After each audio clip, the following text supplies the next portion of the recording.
अस्सलाम वालेकुम, good morning everybody and welcome to my YouTube channel ENT made easy by doctor Mishi खड्डी।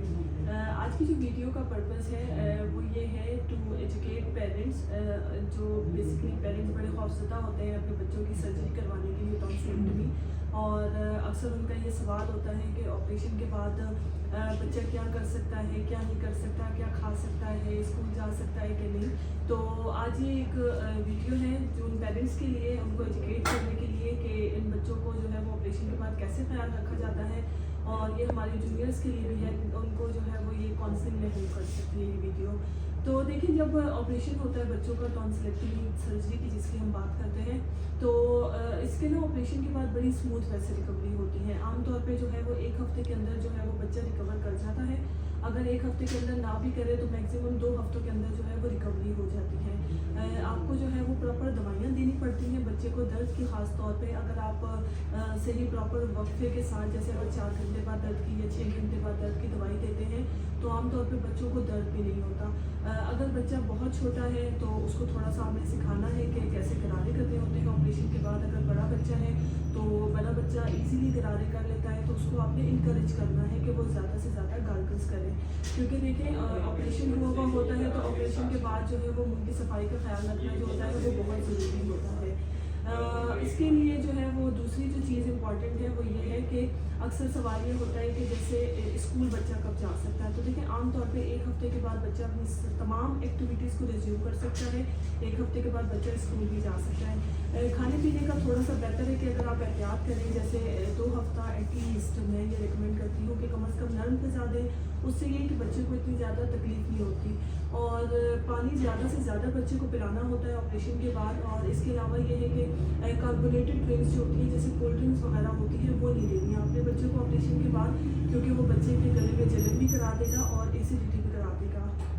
इसके अलावा जो और चीज़ें आप कर सकते हैं वो ये है कि जैसे फ्रेश जूसेस जो होते हैं वो आप डेफिनेटली बच्चों को पिला सकते हैं, लेकिन उसका ये ख्याल रखना होता है ऑपरेशन के बाद कि जैसे बिल्कुल कॉन्सेंट्रेटेड ना पिलाएं।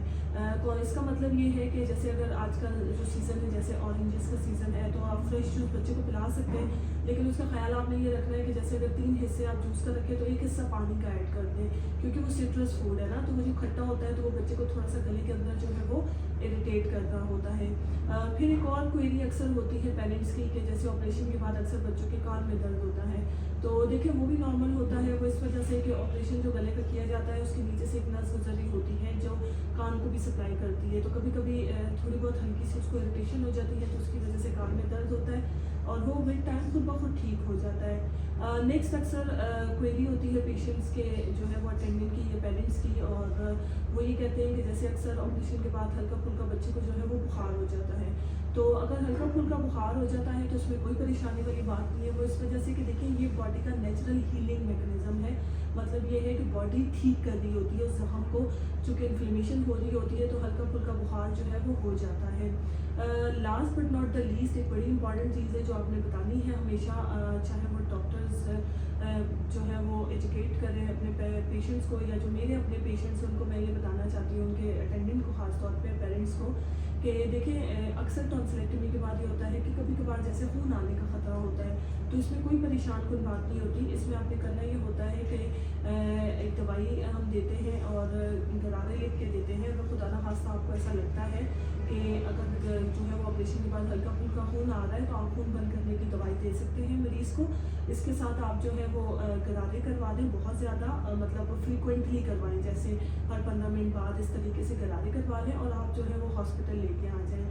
हमेशा अपने हर पेशेंट को मैं तो ये ज़रूर बताती हूँ, पेरेंट्स को आप भी ज़रूर बताया करें, क्योंकि देखिए जो है वो यू नेवर नो, जब पेशेंट सर्जरी के बाद घर जाता है तो यू नेवर नो, खुदा ना खास्ता कोई भी इस तरह की चीज़ हो सकती है। तो as a physician, as a surgeon, ये हमारा फ़र्ज़ है कि हम अपने जो पेशेंट है हमारे, उनके जो है वो अटेंडेंट को बहुत अच्छा काउंसिल करें, और काउंसलिंग बहुत मैटर करती है। इसीलिए जब भी टॉन्सिलेक्टमी का केस करें तो ये वाले सारे पॉइंट्स आप अपने पेशेंट्स के जो है वो पेरेंट्स को ज़रूर बताया करें, ख़ासतौर पर जो बहुत छोटे बच्चे होते हैं। इससे एक ट्रस्ट रिलेशनशिप डेवलप होता है पेशेंट और डॉक्टर के दरमियान। Thank you so much.